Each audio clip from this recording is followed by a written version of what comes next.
Grupo Vanti's vanity. The customer is rarely right. For some business people, the customer is always right mantra is seen as a golden rule. It makes sense on numerous levels. For many, if not most businesses, the goal is not only to keep current customers on side, but there's also the interminable task of trying to get more. So showing care and understanding towards clients can, quite literally, pay off. Of course, in business as in life, nobody is right all of the time. In fact, in many scenarios, it's often the case that it's not one particular player that carries all the blame while others are fully correct or wholly innocent. The danger with the customer is always right approach is that it can leave the door open for uncalled for, unfair, misplaced abuse. The aggrieved party should be aware that his or her ire may be directed at the wrong target. Thus, when dealing with a perceived injustice, it's best to try to keep one's emotions in check. Play it as cool as possible. There is, though, a delicate balance to be struck. Whatever a person's role in a problem, the offender, the offended, or somewhere in between, if one allows others to dominate completely, there is a risk that the more submissive actor will come to be seen as a soft touch. And some characters are particularly skilled at manipulating soft touches. All the previous were at play in a recent incident I got caught up in with Bogota's network gas provider, Grupo Vanti. In my current room rental, I pay an all-inclusive rent. The largely absentee landlady takes care of all the service bills. Since taking the room in February, I had never once been asked by the landlady to check if an invoice had arrived. All mail is received and held by the security staff at the apartment complex reception, i.e. it's not delivered to individual apartments. I hadn't been asked, that is. A few weeks back the landlady did ask me to check for the gas bill.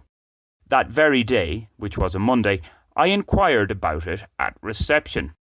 The security guards told me that there was no correspondence whatsoever for my apartment. I asked them to let me know if and when anything arrives. I also informed the landlady of this.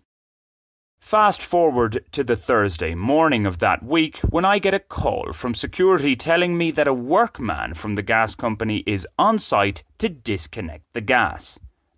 What? I was rather livid.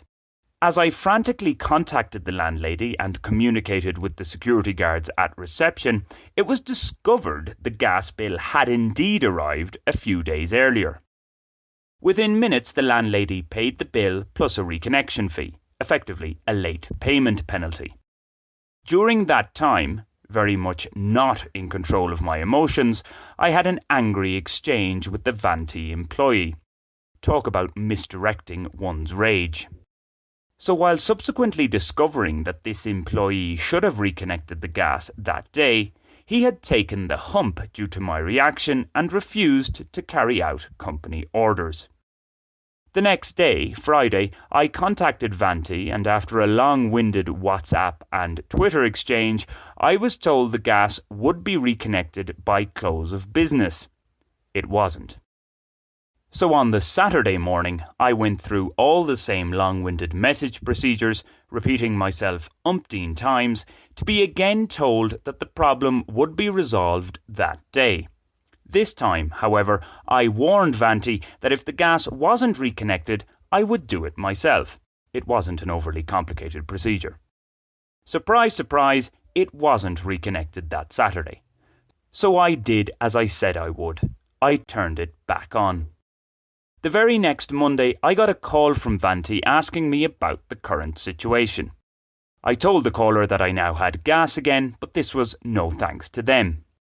With the case still open after I'd formally expressed my dissatisfaction at the company's response via a form from the relevant state regulator, later that week I received another call from Vanti.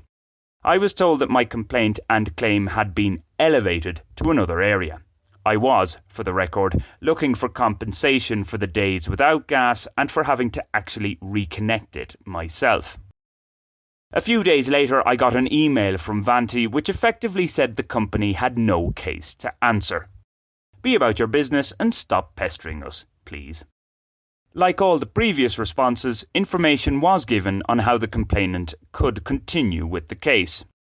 Yet, with the feeling that it was becoming more hassle than it was worth, no doubt this is the aim of all companies that use such a strategy, coupled with the headache-inducing legal Spanish, I decided not to pursue it further. Well, this blog story aside. Viewing this whole episode in light of the delicate balances at play in such conflicts, it's good practice to try to see, impartially, where the greatest blame lies. Obviously, being directly involved, it's difficult for me to be impartial, but I shall try. First of all, the landlady is responsible for paying the gas bill. It was her failure to do so that started the whole problem. Not unsurprisingly in these parts, she has refused to accept responsibility, saying that Vanti didn't send the bill in time and thus she wasn't to know. However, her asking me about the bill's whereabouts shows at the very least that she knew it had to be paid around that time, and she would have known the consequences of late payment. She surely could have taken preventative action. In theory, anyway. The practice in Colombia is often quite different from what one might expect. The landlady's culpability accepted, my verbally aggressive behaviour towards the Vanti workman certainly didn't help matters. Had I not got angry at him, the gas may have been reconnected that same day it was cut off. We'll never know. So now we come to Vanti's culpability and responsibility. The company simply failed to do what it said it would do, i.e. reconnect the gas by close of business the same day it received notification of the problem. It failed with this 2 days in succession. What's more, the fact that Vanti didn't seem to be too alarmed that it was me who turned the gas back on and not one of its qualified employees seems irresponsible to say the least. This is particularly so considering the highly dangerous nature of the service in question.